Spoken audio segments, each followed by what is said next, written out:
नमस्कार दोस्तों, महाकाल न्यूज में आप सभी का स्वागत है। दोस्तों, जो खेसारी लाल यादव जी के न्यू हीरोइन हैं रचना सिंह यादव, जो कि बाबू आओ ना गाने में काम की है, इन्होंने एक बहुत बड़ा पुरस्कार जीती है। कौन सा पुरस्कार जीती है आज इस वीडियो में बताएंगे। वीडियो को पूरा देखिएगा। लेकिन उससे पहले आप सभी से एक छोटा सा रिक्वेस्ट है कि अगर आप हमारे चैनल पर पहली बार आए हैं तो चैनल को सब्सक्राइब कर बेल आइकन को दबा दीजिएगा, क्योंकि इस चैनल पर केवल खेसारी लाल यादव जी का न्यूज आता है। चलिए शुरू करते हैं और वीडियो को लाइक कर दीजिएगा।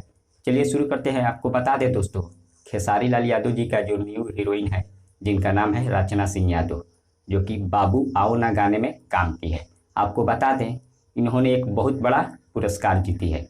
पुरस्कार का नाम है मिस इंडिया। जी हाँ, मिस इंडिया का खिताब जीत चुकी है ये हीरोइन। आपको बता दें, मिस इंडिया का खिताब उसे दिया जाता है जो कि देश से काफ़ी सारा लड़कियां इसमें भाग लेती है, और सभी लड़कियों से जो सुंदर लड़की दिखती है उसे यह खिताब दिया जाता है मिस इंडिया का। और आपको बता दें, यह खिताब उन्हें 2018 में दिया गया था, और शायद यह भोजपुरी की पहली हीरोइन है जिन्होंने मिस इंडिया का खिताब जीती है।